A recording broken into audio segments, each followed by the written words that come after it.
I've got it. Out of school, I think I just kind of realised I didn't really know where I wanted to be placed in industry or what I wanted to be doing. So I could have gone straight into a degree, but I probably wouldn't have enjoyed it as much. I think I was kind of considering graphics at that stage, and doing the foundation degree allowed me to kind of see all these different areas, and I realised how excited I was by animation, how much I loved that, and that kind of then gave me that opportunity to try that and move into animation, which I now love. So I think it gives you that opportunity just to try a few more things out and place yourself better.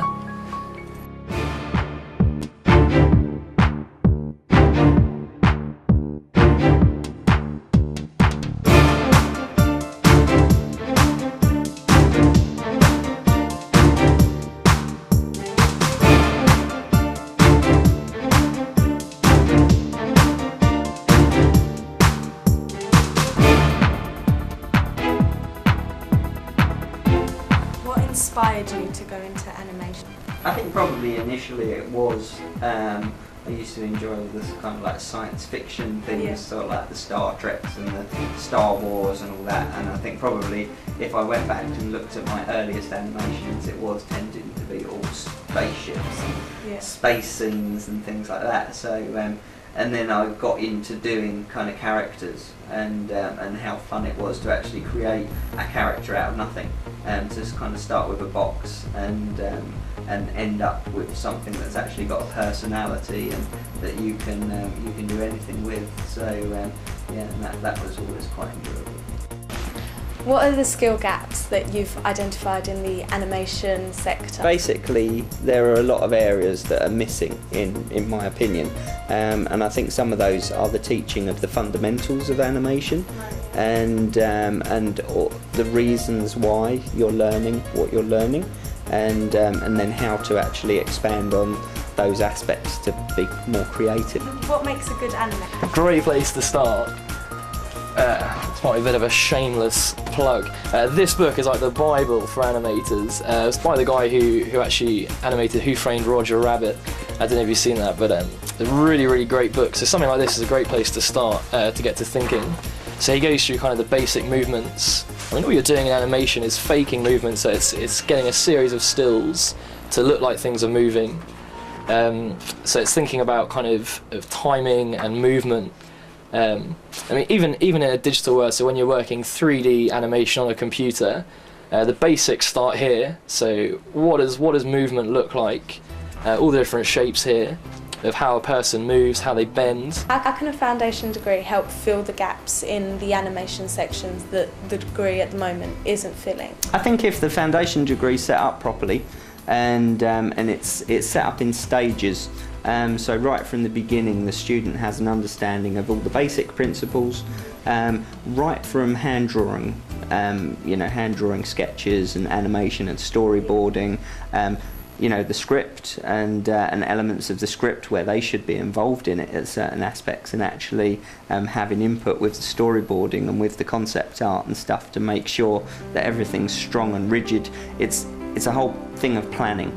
In this game, if you don't plan something out properly and you just begin modelling and animating, it's never going to work. You have to make sure the plan is right and it's all planned out well. So I think the foundation degree needs to make sure that the students have an understanding of all of the different areas to be able to then get to a stage where they then get the modelling understanding, they then get the animating understanding, the lighting, the rendering, the post-production, and right down to actually, okay, how does it actually get seen on the screen? Different codecs, different encoding that you would do.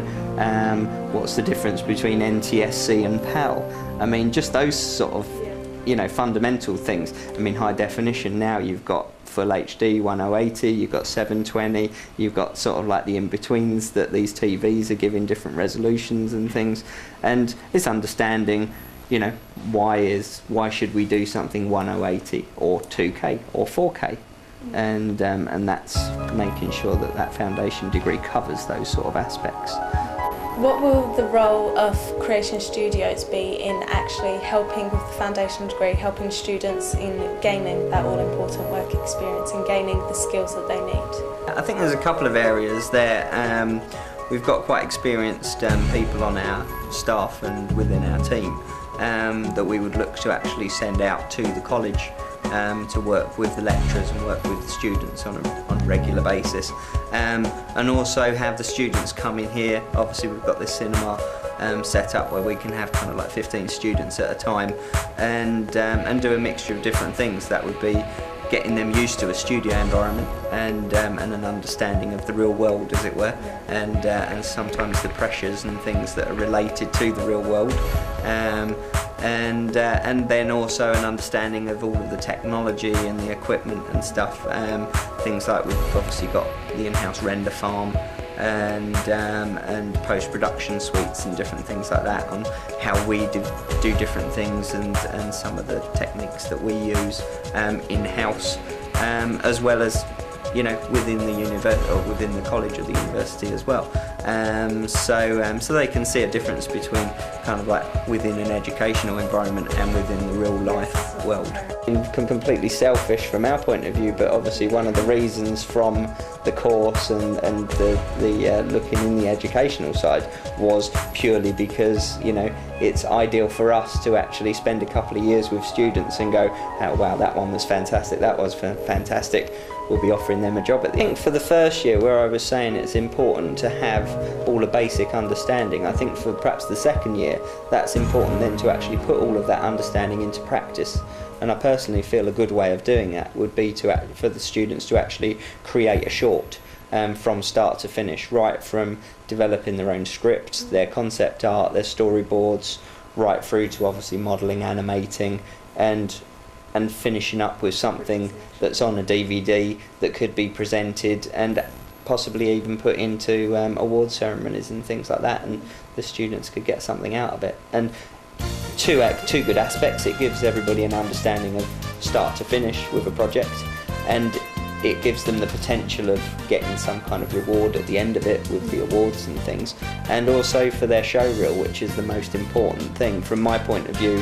When I have a student come to me, or anybody come to me, even an experienced person who's worked on Harry Potter and things like that, if they give me a show reel which I watch and I'm not impressed with it, no matter what their credentials are and their education and their experience, if they're not showing me something that I'm wowed by, then I'm not going to be impressed. And I can have somebody that's got no experience, no credentials, show me a show reel, and it's absolutely fantastic and blows me away.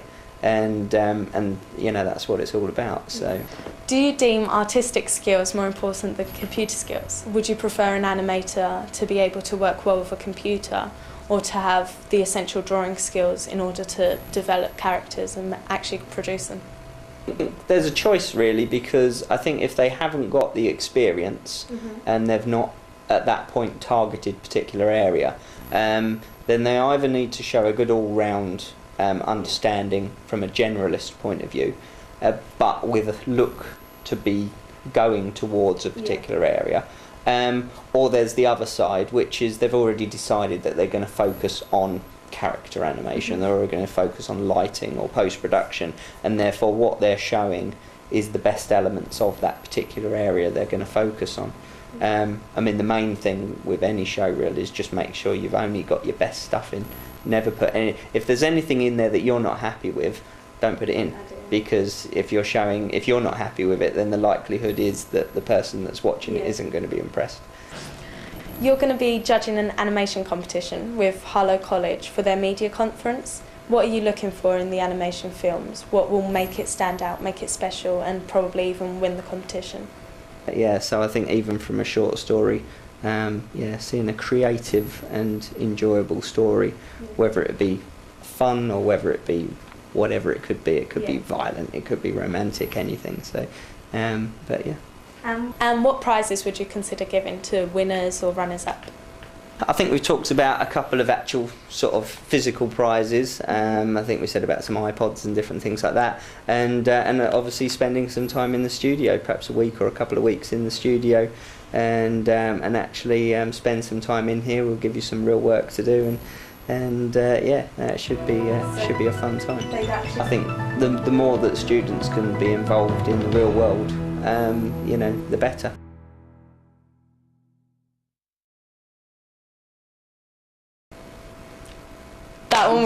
was my best one.